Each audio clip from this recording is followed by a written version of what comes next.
ইদানিং গ্রামে বা শহরে যেখানেই যাচ্ছি একটা কথাই শুনতে পাচ্ছি, এবার ভোট কিভাবে দেব।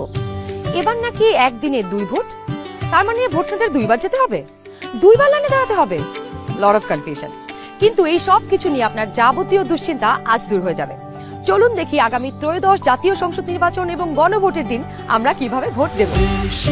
ভোটের দিন একদম সকালবেলা আপনার ভোট কেন্দ্রে চলে আসবেন। নারী পুরুষ ঠিক এইভাবে আলাদা আলাদা লাইনে দাঁড়াবেন।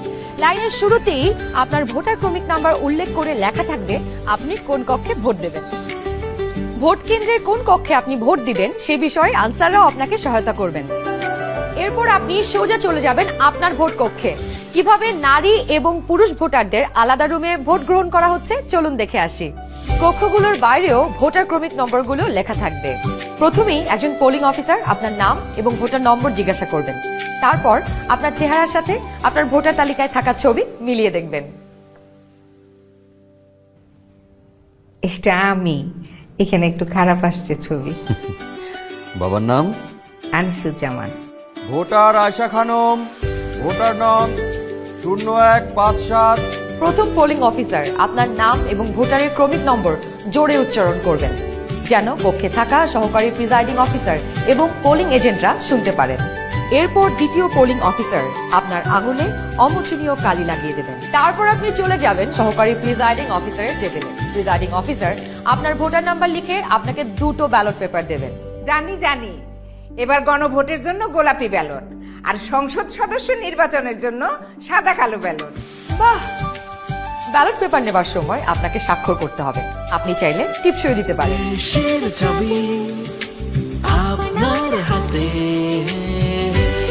ব্যালটের সাথে দেওয়া হবে সিল মারার জন্য একটি রাবার স্ট্যাম্প। আপনি 2টি ব্যালট এবং রাবার স্ট্যাম্প নিয়ে ভোট দেবার গোপন কক্ষে যাবেন। এবার কিন্তু সময় বাঁচানোর জন্য অনেক ভোট কেন্দ্রেই 2টো গোপন কক্ষ থাকবে, যাতে একই সময়ে 2জন ভোটার 2টো গোপন কক্ষে ভোট দিতে পারেন। গোপন কক্ষের ভেতরে আপনি কিভাবে ব্যালটে সিল দিবেন চলুন দেখি। গণভোটের গোলাপি ব্যালটে হ্যাঁ এবং না 2টো ঘর থাকবে। সংস্কার বা পরিবর্তন চাইলে হ্যাঁতে সিল মারুন। গণভোটে আপনি হ্যাঁ দিলে সবগুলো সংস্কার পাবেন, আর না দিলে কোনো সংস্কারই পাবেন না। এরপর ব্যালটটি লম্বালম্বি ভাঁজ করুন, যেন সিলের রং অন্য ঘরে না পড়ে। এরপর আড়াআড়ি ভাঁজ করুন। সংসদ সদস্য নির্বাচনের জন্য সাদা কালো ব্যালটটিতে থাকা আপনার পছন্দের ব্যক্তি বা দলের মার্কায় সিল মারুন। সিলটি কিন্তু নির্ধারিত ঘরের বাইরে যাওয়া যাবে না। মার্কার বাইরে সিল পড়লে আপনার মহামূল্যবান ব্যালটটি বাতিল হয়ে যাবে। সিল মারার পর এই ব্যালটটিও প্রথমে লম্বালম্বি ভাঁজ করুন, যেন সিলের কালি অন্য মার্কায় না লাগে। এরপর আড়াআড়ি ভাঁজ করুন। এবার গোপন কক্ষ থেকে বের হয়ে স্ট্যাম্পটি সহকারী প্রিজাইডিং অফিসারকে ফেরত দিন এবং একই ব্যালট বক্সে 2টি ব্যালট পেপার ফেলুন। ব্যাস, হয়ে গেল একদিনে 2 ভোট। একদম সহজ, তাই না? তাহলে নিশ্চিন্তে ভোটের দিন চলে আসুন আপনার ভোট কেন্দ্রে, আর ভোট দিয়ে বুঝে নিন দেশের মালিকানা, দেশের চাবি আমাদের হাতে।